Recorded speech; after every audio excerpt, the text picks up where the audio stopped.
You're listening to the No Schedule Man podcast with Kevin Bulmer, exploring real stories and lessons learned with a variety of special guests. To learn more about Kevin and to access other episodes of the podcast, please visit noscheduleman.com and connect and contribute at NoScheduleMan on Twitter or Instagram and on Facebook, YouTube, and SoundCloud, all /NoScheduleMan. Thanks for listening and enjoy the No Schedule Man podcast. I've been known to struggle with reality.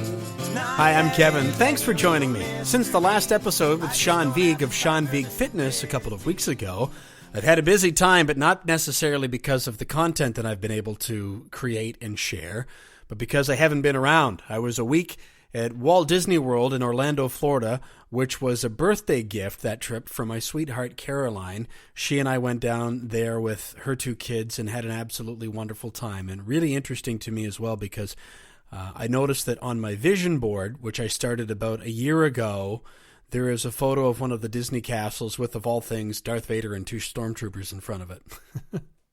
Well, because Disney owns Star Wars now, it's not that much of a stretch. We saw those characters. We saw the castle. We had an absolutely fabulous time together. And it was just more confirmation for me that when you do have a vision of where you want to go, and you start intending that, it will catch up to you. So thank you to Caroline. I love you. That was such an absolutely wonderful time. And now I feel charged up to get going again and keep working on some of these great personal development stories that we're hearing from some terrific people. And today, Winnie Anderson, an absolute ace of a person, and you're going to love her story. That's coming up in just a second. Now, before the trip, I did manage to squeeze out a couple new things. There's a new video on our YouTube channel, youtube.com/NoScheduleMan. The video is called You Already Know What You Need to Know, You Just Might Not Know It Yet. Make sense? Confusing? Go have a look at that. It's only a few minutes long. Talks a little bit about why No Schedule Man is the brand that I've adopted, even though it's still kind of vague. It'll become clear as we go. For the rock band bucket list project that I've got going called Mutineer, I managed to complete and share another demo of one of those songs, one of my favorite of those tunes. It's called Crushed. You can hear that on SoundCloud or on YouTube. And if you're interested more in that goal, it's kind of a little mini science experiment, the law of attraction in action. That's one of my bucket list goals. I don't know how I'm going to achieve it, but I'm driving toward it and letting you watch and participate as that happens. You can find out more at mutineerband.com.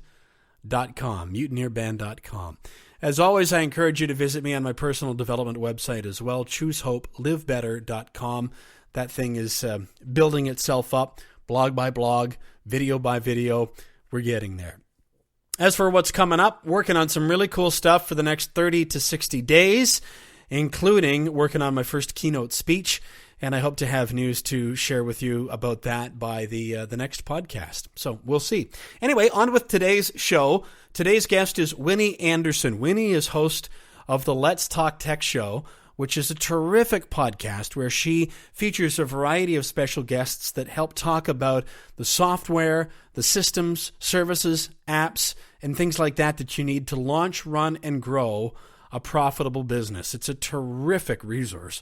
Winnie has a background in the corporate world working as a highly successful human resources ace, and that involved a lot of travel for her. She kind of got to a point where she needed to get away from that, and she did initially in the late 90s, spent a little time on her own as a consultant, ended up going back into the corporate world once again. But while she was thriving there, her path was interrupted by a brain injury sustained in a car accident. Now, I won't tell too much about all of that because Winnie covers it in pretty great detail in our conversation. But suffice it to say that in my view, Winnie was facing an enormous physical and emotional and mental challenge at the same time in her life that she was also looking to reinvent herself as it related to her career.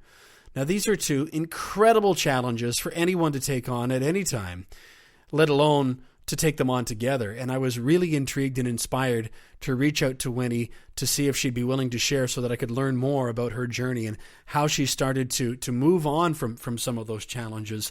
And she was absolutely terrific and generous with sharing her story, as you'll hear. I do a little bit of volunteer work for the Brain Injury Association of London and Region here where I live. In fact, we've got one of their annual events coming up about a month from now, that I'm going to be the MC for that event, and have even talked to their director, Donna Thompson, about the conversation that I've had with Winnie. She has said that she wants to be able to take this podcast and post it on their site, and I hope that it will help some people that are struggling, whether it be with a traumatic brain injury or any kind of a challenge that they may be looking to overcome. Winnie's such a terrific example to all of us. She started her podcast in January of this past year. She describes it as having changed her life. Again, I'm not going to say too much about how she chose the subject or even got it going in the first place, because she tells that story with great detail during our conversation. Winnie's journey and the wisdom that she shares are an incredible resource for anyone examining their own life and career, or who is looking to overcome a particular challenge. If that's you, keep listening. You're going to learn a lot from Winnie Anderson, and I almost guarantee that you'll be motivated by hearing her story up to this point. Some of the key things that jumped out at me from my time with Winnie included, number one, how we tend to attach labels to our identity, too often defining what we do as who we are.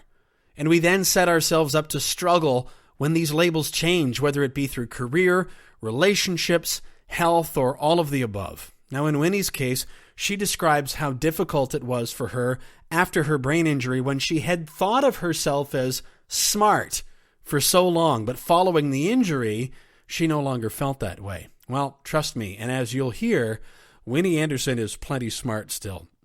But she's also so much more than that, as you are as well.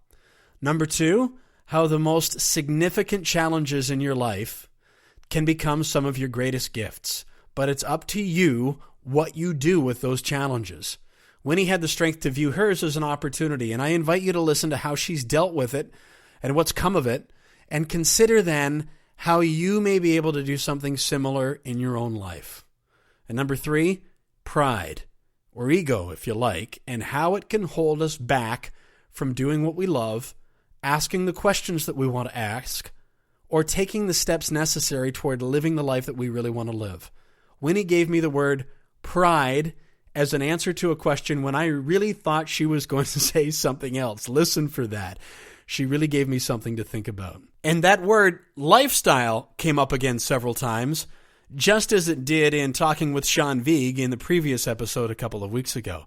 Now, taken all around, listening to Winnie Anderson was a total delight, and I believe a masterclass in hope, resilience, creativity, accountability, and positive action. You're going to love her. Here's my conversation with Winnie Anderson, creator and host of the Let's Talk Tech show on the No Schedule Man podcast.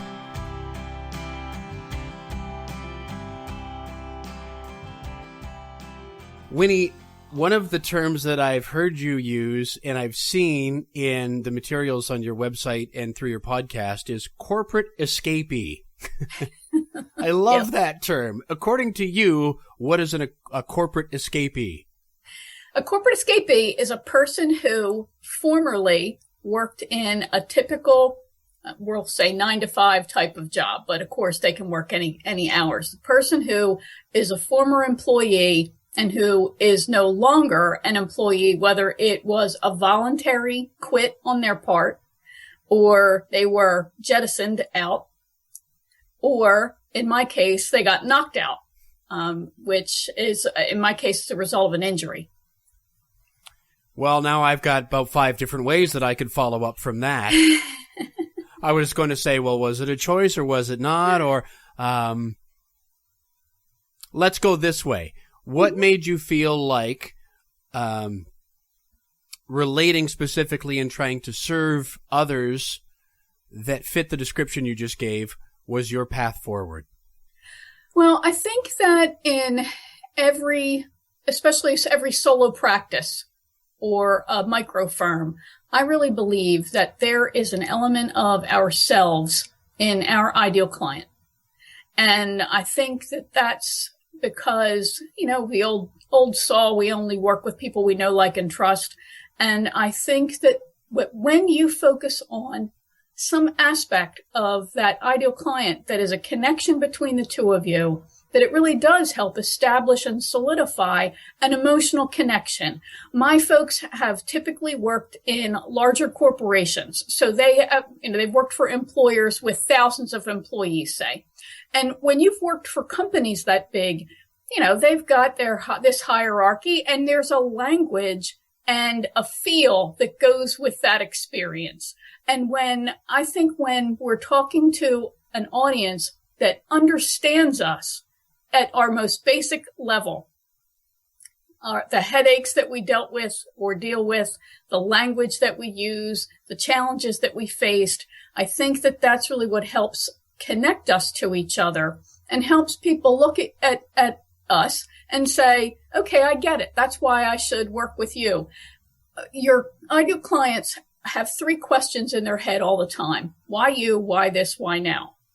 And when you focus on serving an audience that you really do have an emotional connection with, a similarity to, it makes it easier for them to answer the why you. So how did you manage to transition away from the corporate environment that you were used to? So I'm guessing that everything that you just described applied for you, correct? At one point in your life? Yes, exactly. To being open enough to discover another way and then being brave enough to pursue it. What can you tell me about that process for you? Well, yeah, deep breath. Let's see. We're not doing a mini series here, so I'll try and give you the Reader's Digest version. I had gone out on my own the first time in 1997, so I'm really dating myself. I left a job that I was great at, and I was loved. I worked at a company that genuinely loved me. There was not a day that I walked into work and didn't believe that I was valued. And that means a lot to people, I think. But I walked away because I could just sense that there was something in the company, and I couldn't explain it, that was shifting.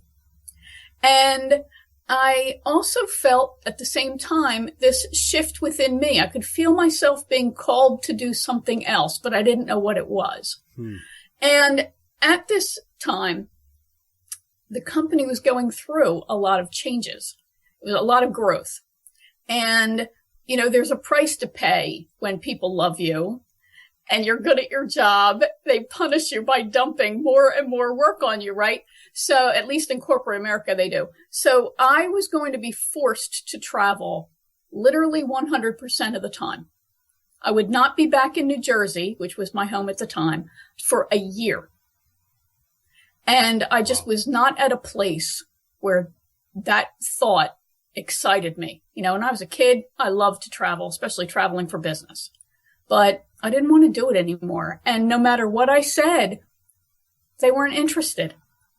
So I knew then that something had changed profoundly within the culture of my organization, and I knew I had to go.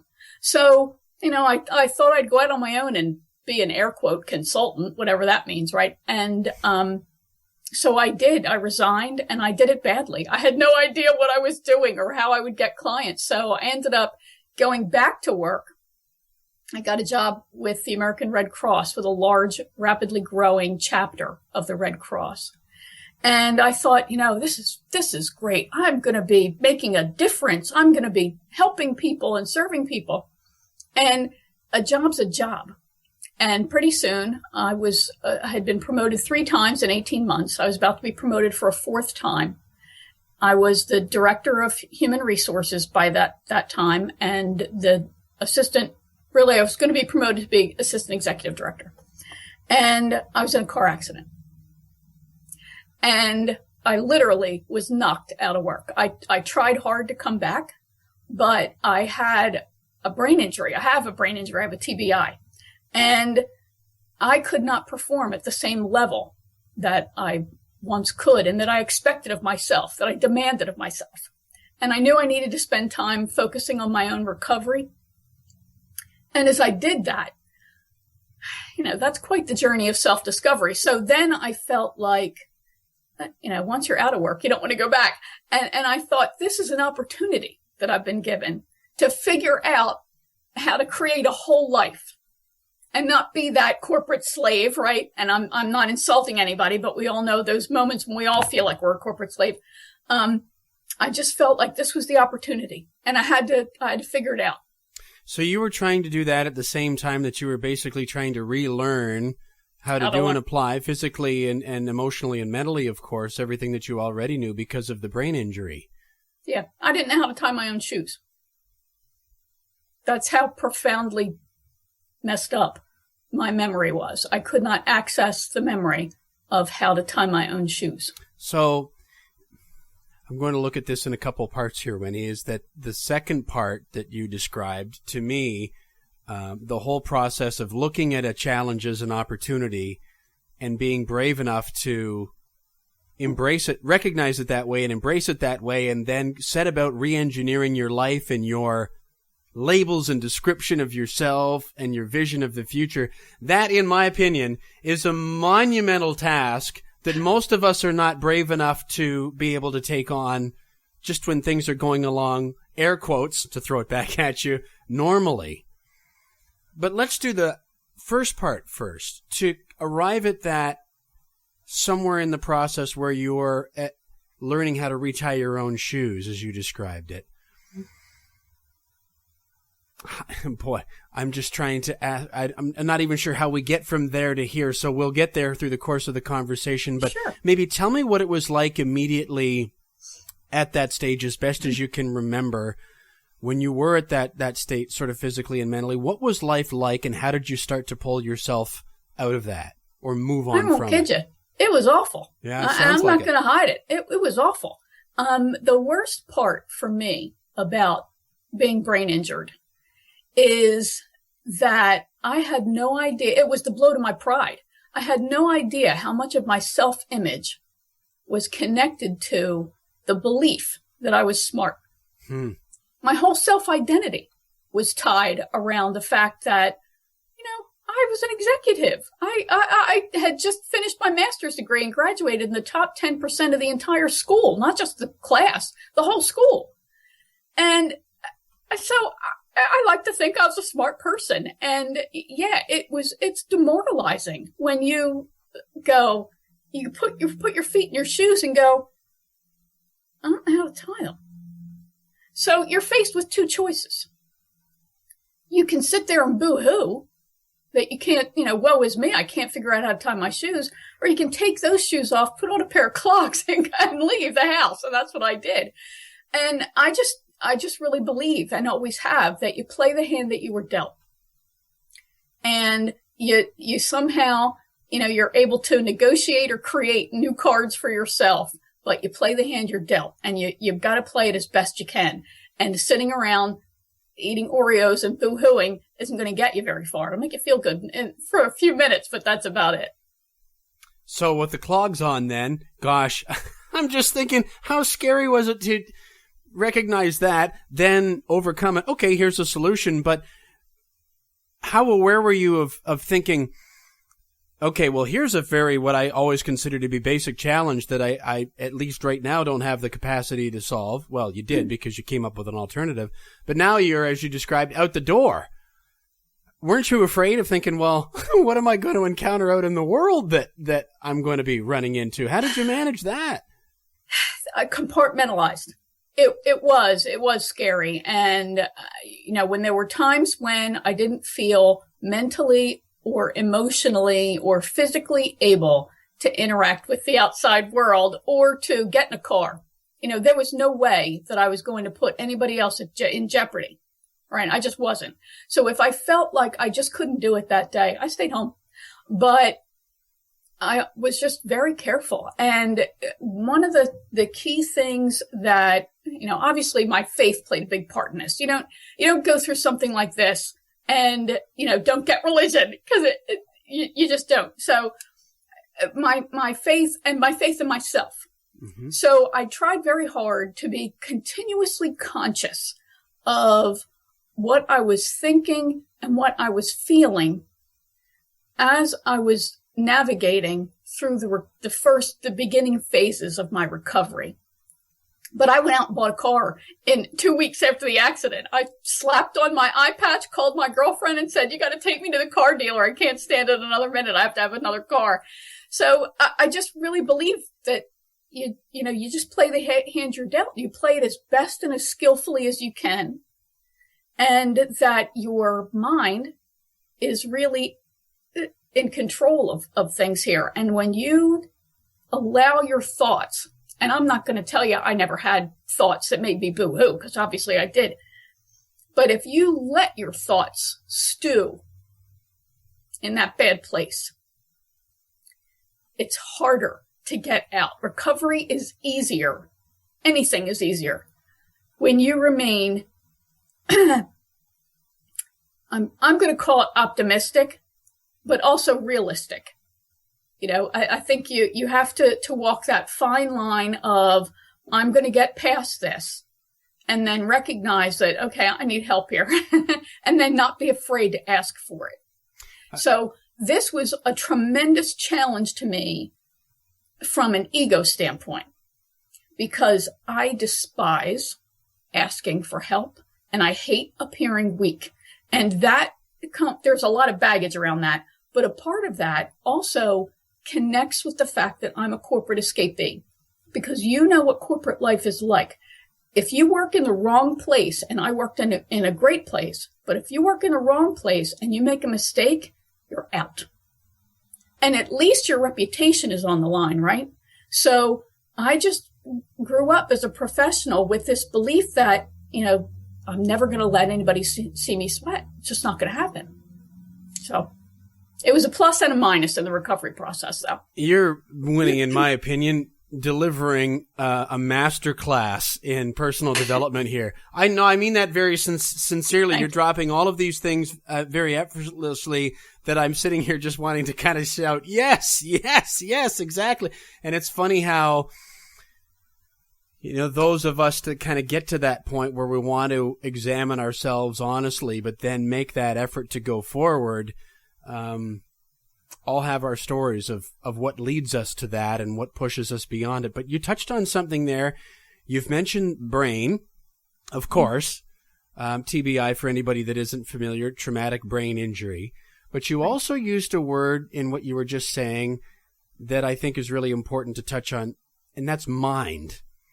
And so your brain was injured, but your mind, it sounds like, was very much alive and ready to go with these challenges.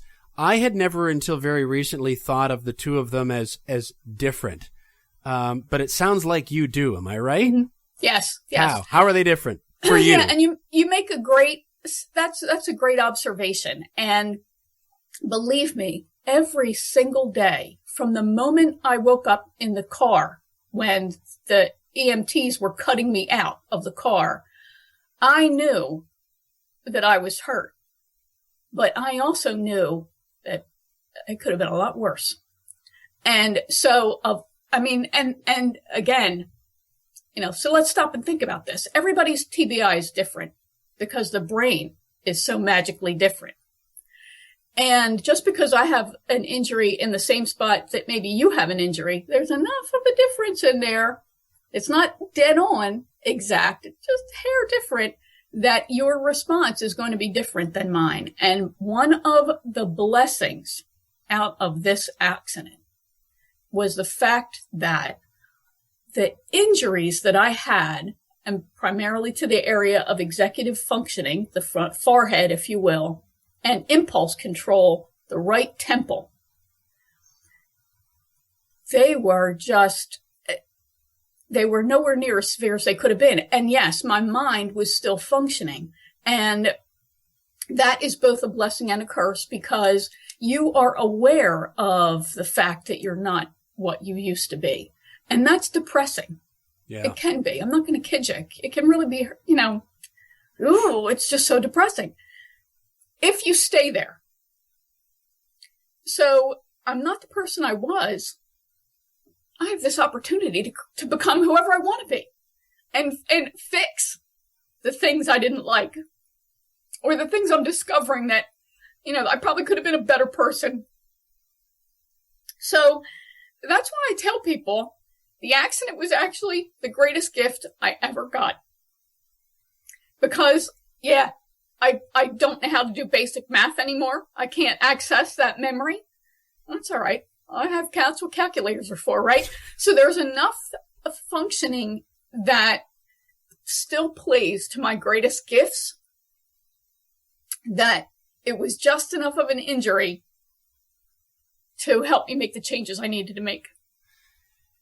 It's funny, not humorous, funny, interesting, because you've already given us such a great overview of some of the limiting beliefs that not even that, but the labels that you had attached to yourself. You prided yourself so much on being quote unquote smart, had an idea of what your identity was attached to. And I wish you could feel how I am viewing you right now as somebody who just seems to me to be an absolute rock star, that you have stepped out to be, and you tell me if I'm wrong, but now you're down that path of being true to yourself, but in a way different from how you might have defined that back, certainly in your corporate days. How fair is that to say? Yeah, I think that's very fair. It's very fair, because pre-accident, I thought of myself in a very traditional way that, and I tried to be self-employed and I couldn't make it. So, I saw that as a failure.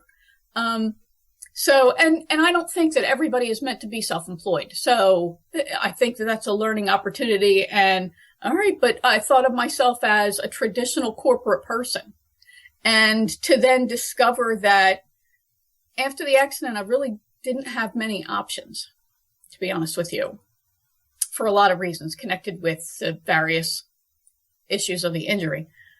I thought, all right, so I probably am not going to make a very good employee anymore, because I have these issues. I have to manage my stress. Sometimes I have to nap, to maintain so that I don't get migraines. And so I'm too high maintenance at this point.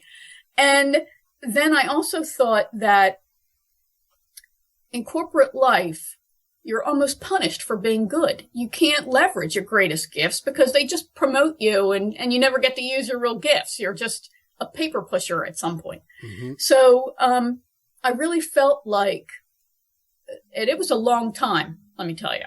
It's a long time to work through it. But I felt like this was a great opportunity, and that I had just been given the pieces to a puzzle, but I couldn't see the picture on the box. And I had to just put all these pieces together in a way that made sense for me. Yeah. I hope that makes sense. It does. And I don't know that I feel like I framed my last question with the intent that I wanted to. And I hope that what you got from it, that what I was suggesting is that I think that you're shining even more now, at least that's my impression, that you have shed some of those labels and attachments of how you might have associated with you. And there's an irony to that. And also listening to some of your story, I think about my own. And when you talk about these traumatic things being the quote greatest thing that had ever happened to you, I would say the same thing. It was just different stuff for me. So I think it's uncanny to hear how parallel it is, because Winnie, I remember when certain things were going on in my life, two words that I would really associated with it were shame and embarrassment. Failure was another that you have used.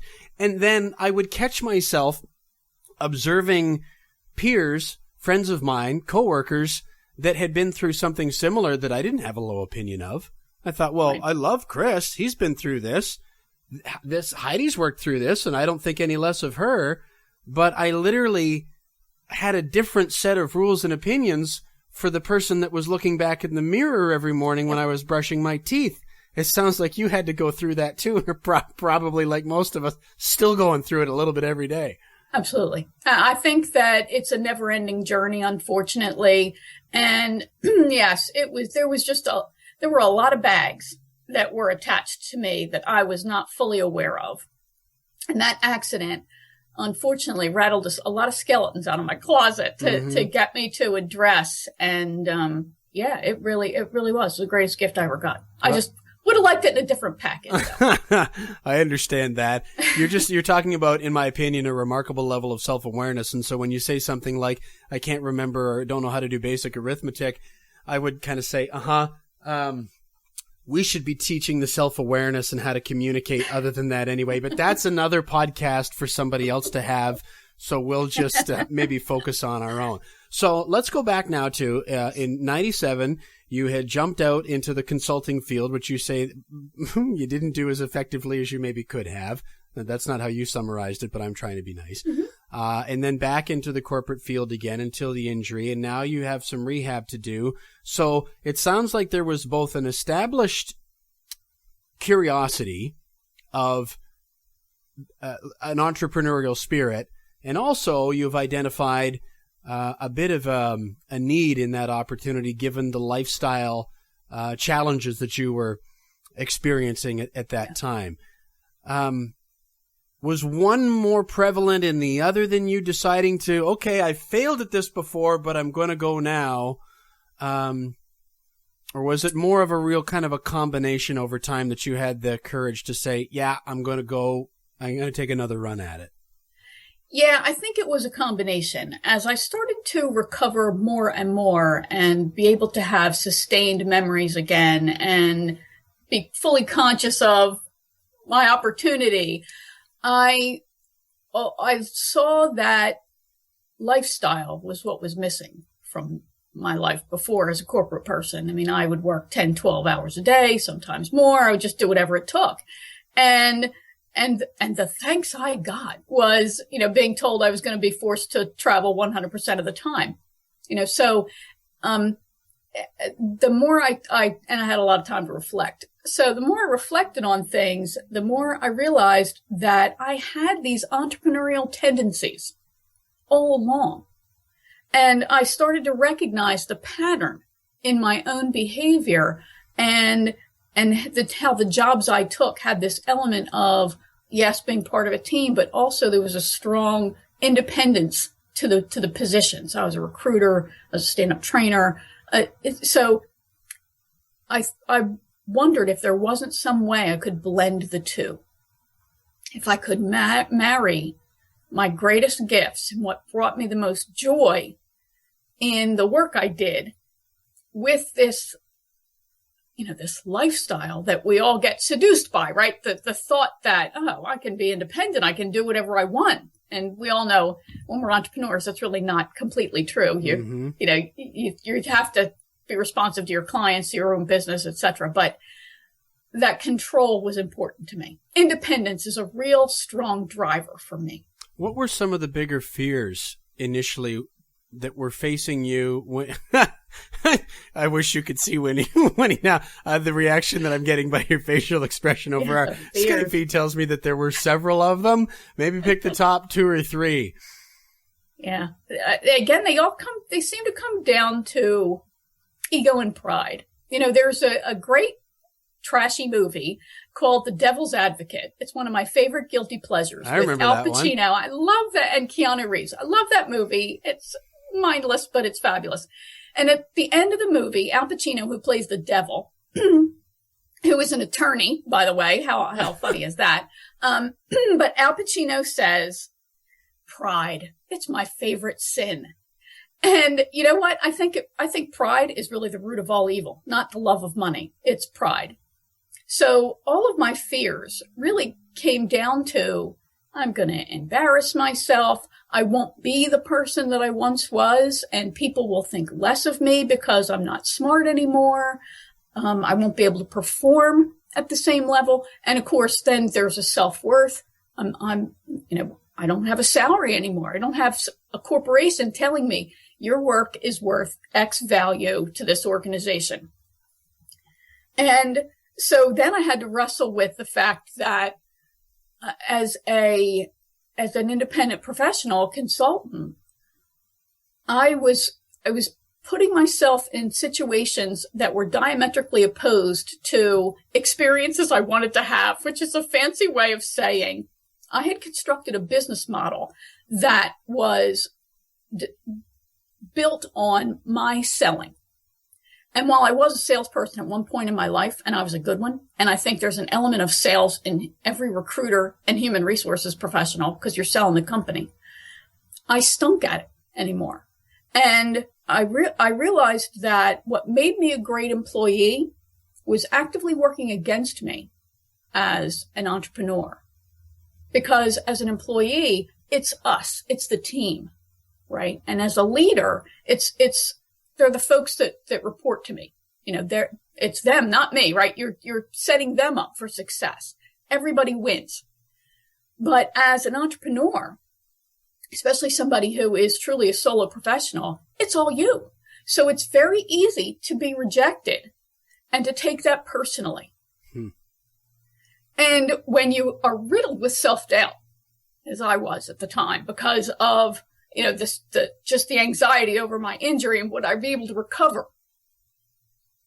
You're just open to feeling terrible about every no that you hear.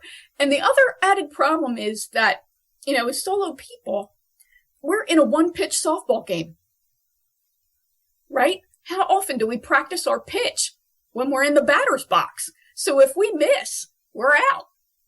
We don't get that contract. It's the rare potential client that calls you back, right? And says, oh, that project we talked about? Come on in. Now we're going to do it. That almost never happens.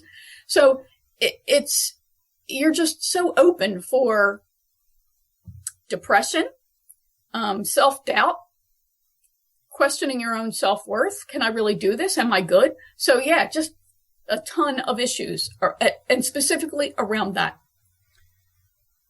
I thought you were going to say money.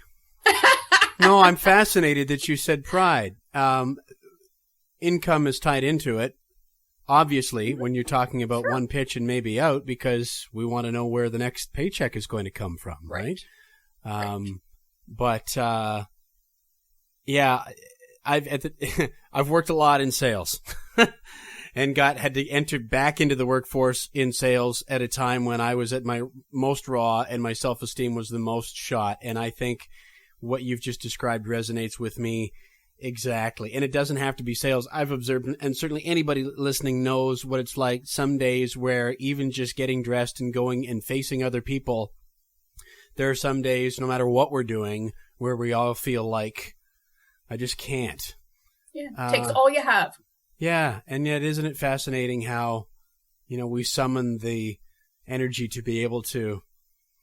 A friend of mine said at one point, and I can't remember what he was quoting, but staggering on gracefully or something like that, or stagger on rejoicing, something to that effect. I'll have to reach out and find out what that is. But when you got started, so was it more of a consulting type of a business that you got going on? Yeah, when I was knocked out, my friends, when you go through something like this, people just don't even know what to say, right? But my friends who were self-employed or who were leaders in organizations were able to start giving me small projects as they heard that I was recovering. That was the greatest gift I ever got. Because it allowed me to safely start to rebuild my skills outside of occupational therapy, which was so tremendous for me. But it really allowed me to start feeling good about myself and about what I could do. And it allowed me to start seeing that, okay, I got some issues here, but that's why you get therapy, so you can learn to deal with them and learn workarounds.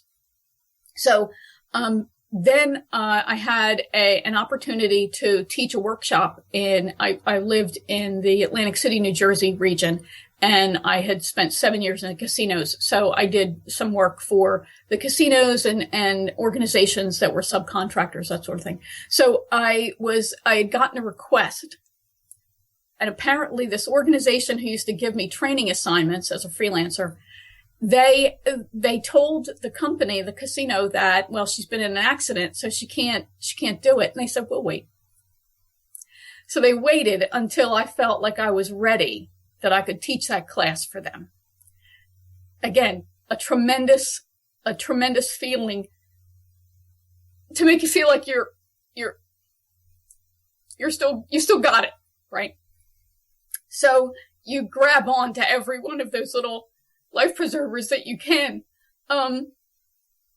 So, and I hope I'm answering your question, but I just really started focusing on what I could do.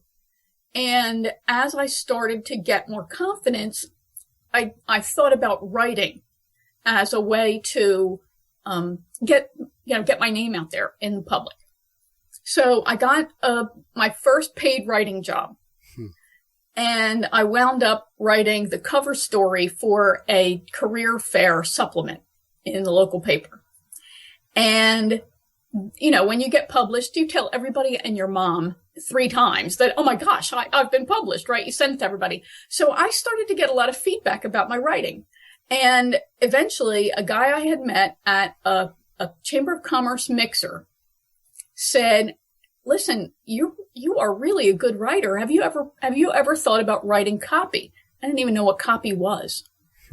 So I did some reading about what that was, what that would involve. And he started giving me ghostwriting projects. So from there, I got into brand strategy and copywriting.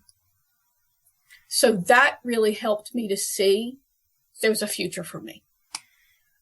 I'm really interested to hear about so many of the initial challenges with getting your self-esteem fired back up. And not even fired back up because it was attached to, it sounds like, Winnie, earlier in your life, different things than it is attached to now as that process evolved. And I say that because when I first became aware of who Winnie Anderson is, it was through a podcast that anybody, and it's so important and valuable, and I thank you so much for being so transparent with sharing your story, because we all do this. I do this. We look at other people that we perceive to maybe be ahead of us or doing things that we're not doing, and we think their grass is greener and their stuff doesn't stink.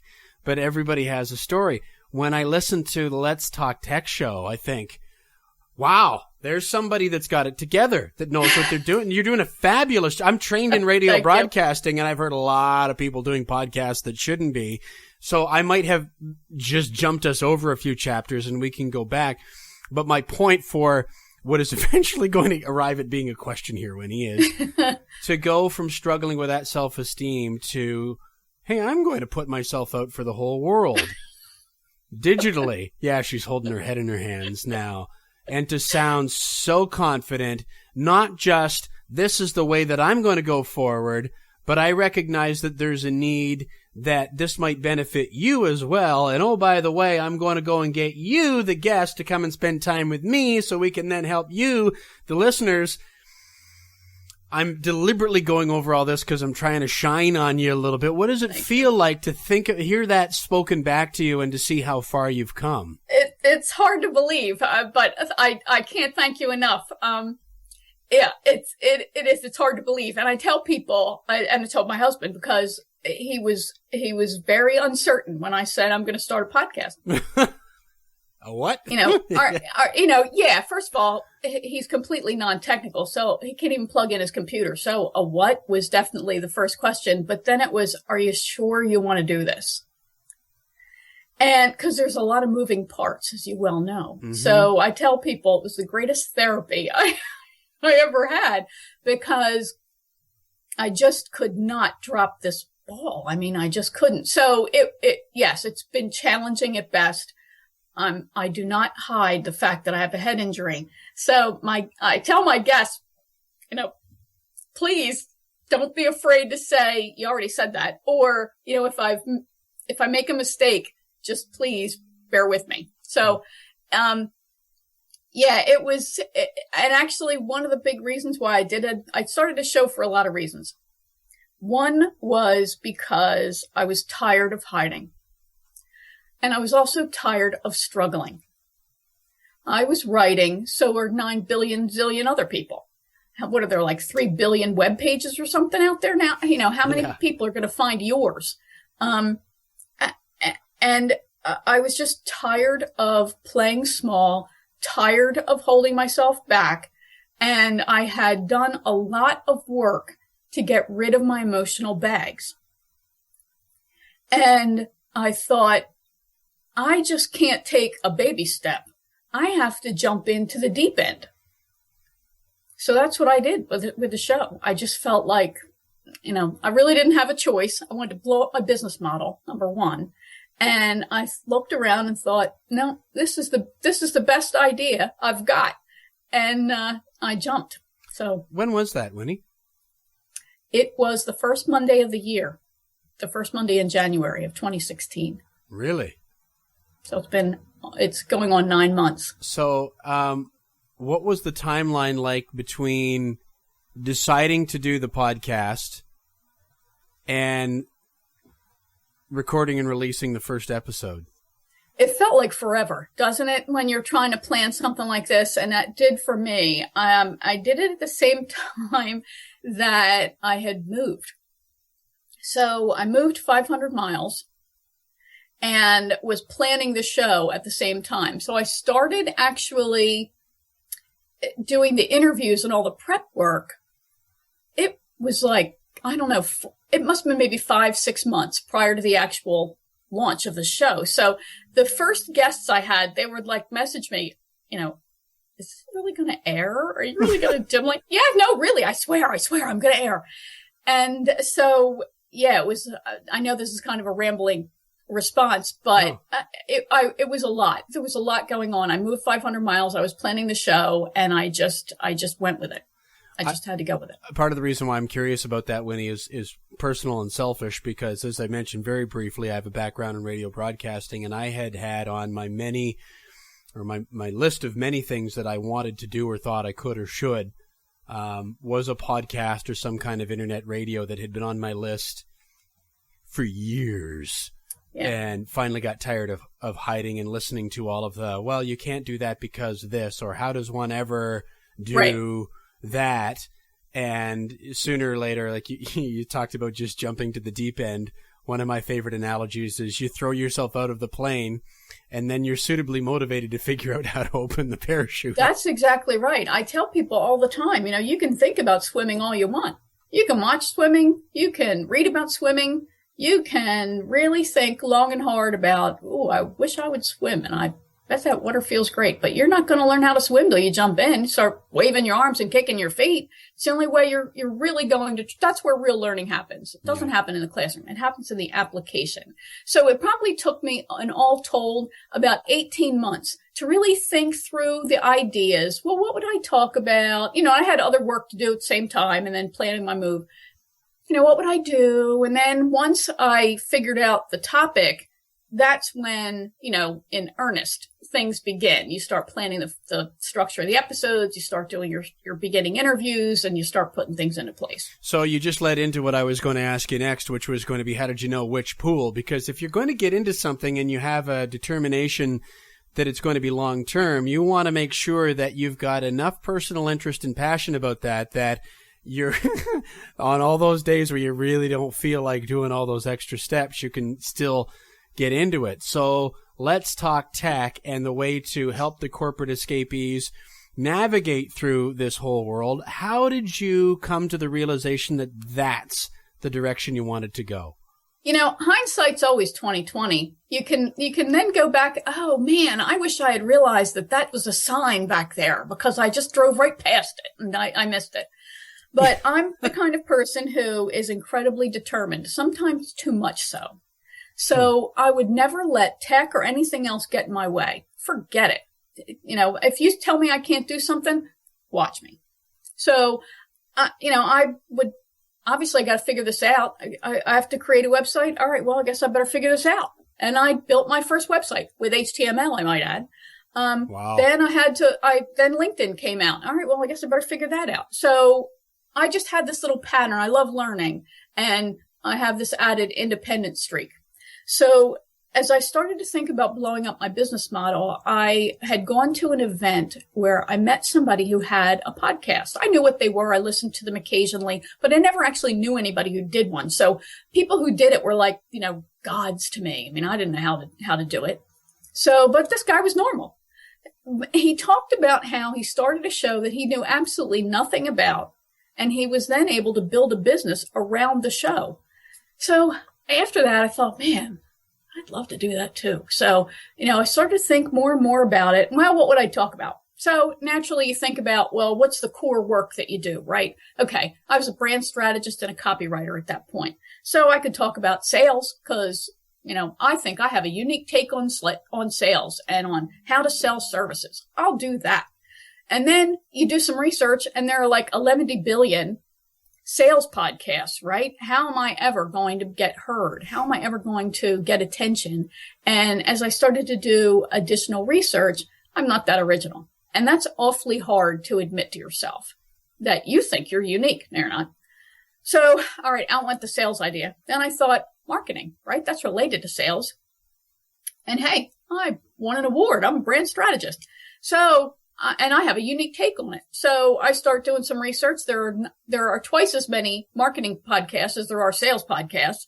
And once again, not enough, that about me that's unique. So that's disappointing. So out went that idea.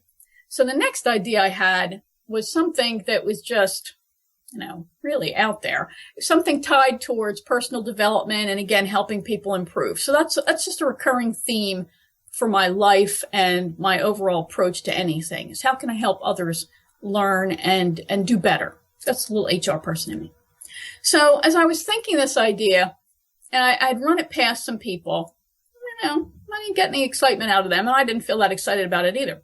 So as I was trying to juggle tying up some consulting contracts, planning a move, and figuring out a new business model for myself and manage a head injury, I was a little confused. And I was also a little afraid that I would drop some balls. So I thought, I need help. What do I need? So I thought, I know. I'll go into one of these groups I'm in and I will ask these people what I need. They're like me. They're consultants, coaches, licensed professionals. They'll steer me in the right direction. No, they didn't. I didn't really know. I didn't know what I didn't know. I didn't know how to ask for help. All I knew were what the symptoms were. So that's what I led with. And of course, I always start out with, and by the way, I have a head injury. So, be nice to me. And they weren't. I got a lot of responses, 4 or 5, that were kind of insulting. That one person went on for 4 or 5 paragraphs about what a stupid question I had asked. And that obviously, what do I think they're there for? Come back when you have a better formed question. So one person finally took pity on me and could see that I didn't know what I didn't know about what I needed. So she said, well, if you want to do this, think about these things. And then if you want to do that, think about these things. And then that's how you figure out what you need. Thank you. And I thought, and I'm from Jersey, as I said, so I was really tempted to go all Jersey on that guy. And especially since I have an impulse control problem, it was really tempting. But I bit my tongue and I thought, you know what? I'm not stupid. I know now I'm not stupid. And I know that there are a lot of other people like me. People who used to be executives, used to be managers, used to work in a corporation where other people did these things that now we have to do. And I bet they're just as confused as I am about the stupid tech tools they need. I thought, I wonder if this is an idea for a show. So I did some research, and while there's an awful lot of tech shows out there, there were no shows out there like mine. And Let's Talk Tech was born. Trying to figure out how I can say this delicately and not get myself in trouble. And I want to jump to your defense on that. I read about that. You've posted online about the LinkedIn bully as well. But we're here now. 2 podcasts joining for. Anyway, sorry, that's petty. At the time that we're recording this, I guess I consider myself more of an independent contractor, and I do a lot of things. But the bulk of my work during the day is as a sales and marketing. I would call myself a consultant, but for a big corporation. And in other parts of my career, I have crossed paths, sometimes swords, enough to be able to really have my mind blown open in terms of how entrepreneurial, small and medium-sized business people work and how corporations work. I have done, so I understand a little bit about that world, I think, to be pretty honest and objective about it. I've also gone far enough down the rabbit hole of looking at what I needed to do to support, say, Winnie, my own podcast, my own blogs, my own efforts. And I want to talk more about you, not about me. But when I start discovering things like, for instance, one of your recent podcast episodes was with a guest talking about email autoresponders. And I read a book earlier this spring that talked about that, basically at, the sales funnel and the autoresponder and email marketing and affiliate. And my mind was blown wide open that as soon as I got into exploring that world and seeing some of the people and the influencers that were excelling in it as entrepreneurs, I found that they were running, compared to the corporate entities, at beyond light speed. And that some of the corporate, and I'm generalizing, but have no idea that they're just absolutely being completely outclassed, completely outpaced, and they're not even playing the same game as some of the others that are just on a different paradigm and are, Winnie's nodding her head. Is this some of what you realized as well? Yeah. Mm-hmm. So now I've got to figure a way to turn that around into a question. I was hoping you were going to bail me out there and then take the ball and run with it. But I guess to that end, it sounds like you realized, okay, there's a lot of meat on that bone. I can jump on that train, and I'm never going to run out of different avenues to go down. And on top of that, even in the same avenues, they're going to continue to evolve as the world of technology does, literally by the moment. Right. So one of the important things I did when I decided that I needed to blow up my business model was I did what I should have done in the first place. And I thought about the lifestyle that I wanted, the skills that I have, and what I really wanted to build a business around. My greatest gifts are my ability to teach. They're all connected to teaching and speaking. So I can write effectively and create an educational experience, and I can stand up and deliver training. Those are my gifts. And I decided that really my show, and I got sick and tired of listening to, well, your show has to be 27 minutes long and it has to be this, has to be that. There's no podcast police. I'll do what I want. And so I approached, and that's what a Jersey girl would say about starting a show. So I approached the show from a very strategic standpoint. And I decided that I had criteria that I had to meet with my topic. And yes, tech certainly rang all those bells. There is a never ending supply, as you said, of content. It was a subject that's much bigger than me. So the show could go on forever and doesn't have to be built only around me. I could therefore sell the show if I build it correctly. So it could be a true asset for me, that it allowed an opportunity for additional revenue streams. So I had a whole set of criteria, and yeah, tech did it. And as I started to float the idea by some really trusted people, it was the one topic that their eyes would get big and go, oh my gosh, please do it.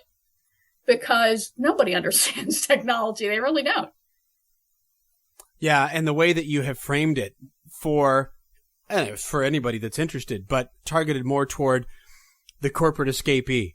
Like, for instance, in the radio broadcasting field, when you're programming a station, it's not uncommon for the team to picture its ideal listener. Who are you targeting to? And not to say, men 25 to 54, but okay, we're talking to Sally. She's 42 years old. She's got 2 kids, and she's working at it, and so that you can really get into the idea of who you're talking to. And so for you, it sounds like you flushed out that process as well, because you had been in those shoes of escaping the corporate lifestyle, seeing opportunity, but then going, now what do I do? And you've been able to provide a great resource for those people. Thank you. Thank you. I love doing the show. I really do. How has, now that you just started in January with getting the actual episodes out there, right? So it's still fairly early into it. What are some of the things that you feel good about maybe it's done for you, both personally and professionally in that time? The show has changed my life, and I don't think that's an overstatement. First of all, the confidence boost that this show has given me is just tremendous. To be able to think about where I was. Yeah, I could not tie my shoes. An even worse story is I went to the grocery store one day, and when I came out, I had forgotten how to drive. So I couldn't start my car. So, yeah. So, I mean, it was not pretty. So to be able to look back at where I was and now have this show with all of these episodes, and, it's changed my life. So confidence building is probably not the number one thing. The other thing that it's given me is just opportunity. Within 3 weeks, I had people reaching out to me and asking me to teach them how to create a show like mine that's really educationally focused, that has these similar criteria, and that has an opportunity for them to create additional streams of revenue and really capitalize on creating a little mini information empire, if you will. I was given the opportunity to do 2 commercials for HostGator.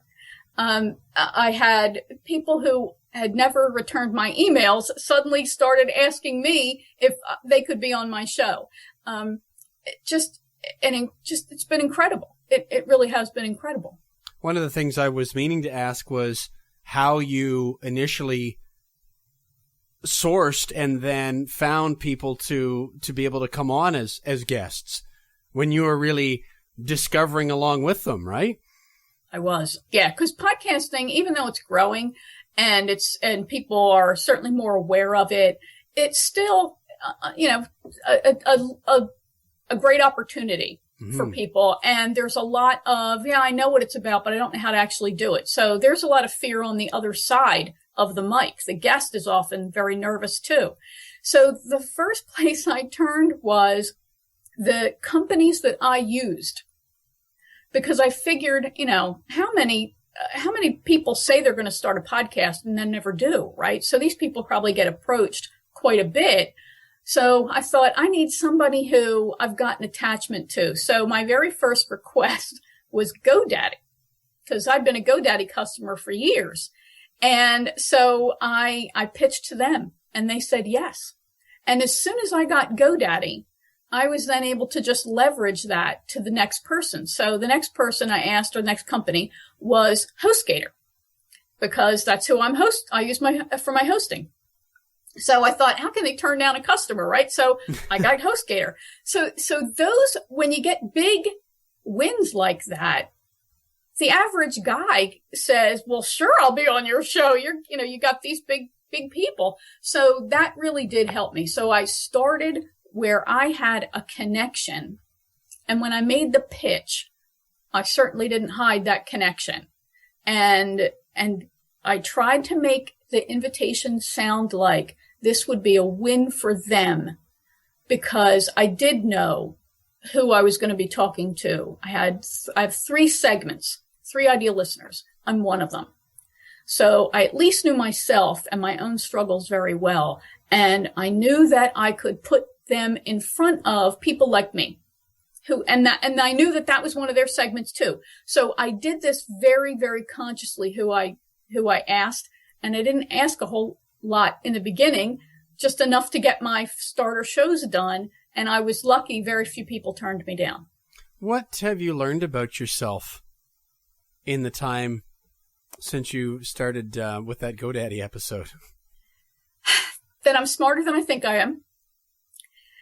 That my brain really does work pretty darn well, and that I can write a pretty persuasive email, because that's how I got these people to say yes, was really through email. And I didn't know anybody, so people have said that, well, you must have known somebody to get in. I knew nobody at any of these companies, so no one got me in. I figured out who to approach, and then I just sent in a request. That's another thing, isn't it, Winnie, about earlier I talked about perceiving other people as their grass greener, or that, devaluing ourselves in a way by holding other people up. They're just people. And my process got me to where I was starting to reach out to others that I had looked up to until I kind of got through my head, well, they're just a person too. It doesn't matter with technology where they are in the world. And then all of a sudden, when you get that note back, I'd love to.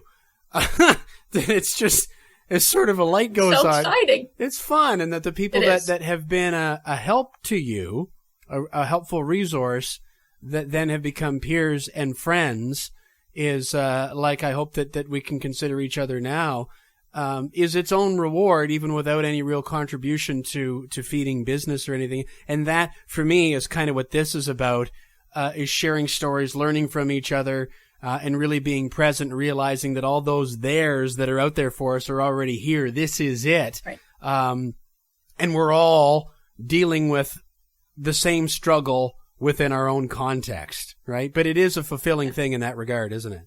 It is. It is. Thank you. And very well said. And one thing, though, that I want to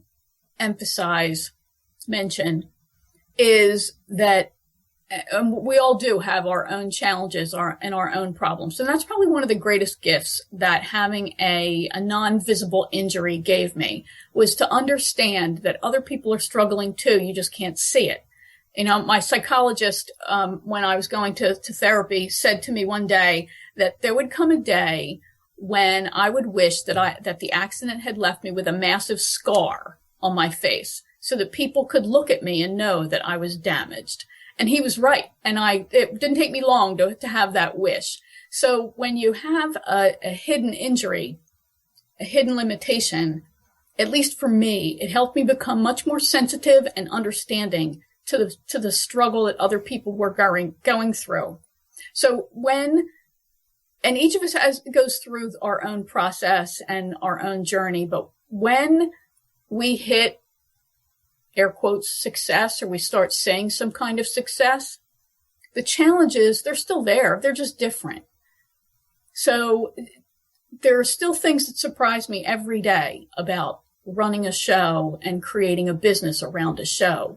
And sometimes they're good and sometimes they're not nice.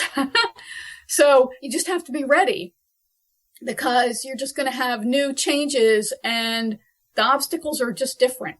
That's all. They're just different. They're just new ones to get around. That's all. Well, everything's always evolving and you've got to adapt accordingly, right? Yeah. So along that line then, before we wrap up, Winnie, what do you think is next for you?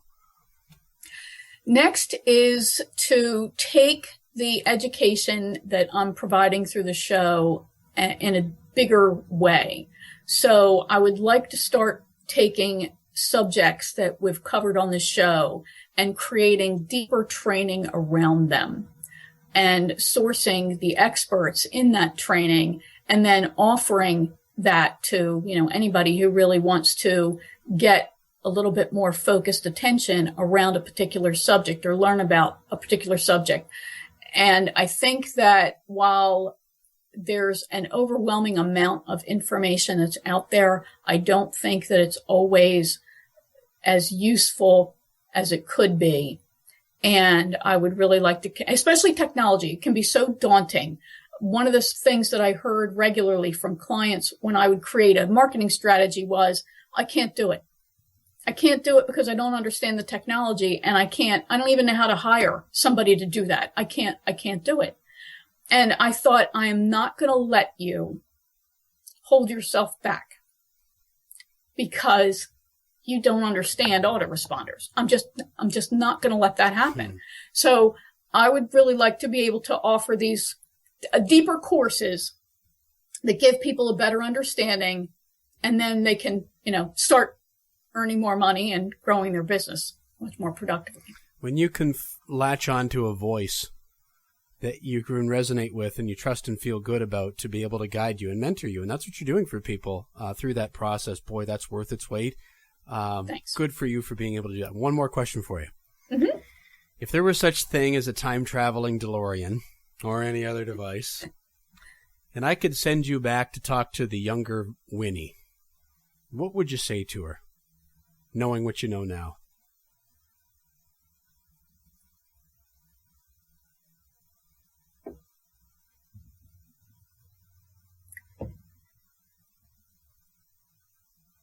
You deserve everything you want.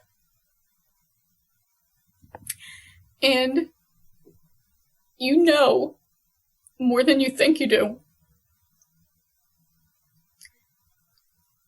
And all you need to do is believe in yourself. I think that would be a good thing to say to just about anybody, wouldn't it? At any time? Let's leave it at that. Yeah. Winnie, thank you so much for this time. I think you're an absolute rock star. Thank you. Thank you very much, Kevin. You can connect with Winnie at www.theletstalktechshow.com. Theletstalktechshow.com. All her episodes are archived there, complete with show notes, links to her guests, and related resources. You can also subscribe to the Let's Talk Tech Show on iTunes. On Twitter, you can find her at Winnie Tech Talk. And there's also a Facebook group for the show as well at groups/Let's Talk Tech Show. So if you go into Facebook and you search out Winnie Anderson and Let's Talk Tech Show, you'll find her. Or better yet, there's a link directly from her website, theletstalktechshow.com, and instructions there of how to become a part of that group. Go look up Winnie and give her a shout. I'd love to hear from you too. Slide by noscheduleman.com. That's the main hub for all things I'm up to. Though I encourage you to have a look at my personal development journey site, choosehopelivebetter.com, and my rock band bucket list project, mutineerband.com. Please take a moment to subscribe to this podcast on iTunes, rate and review it if you care to, or leave a comment on the YouTube feed at youtube.com/NoScheduleMan. It all helps. Thanks again for listening. We'll catch you next time on the No Schedule Man podcast. Just a little deja vu.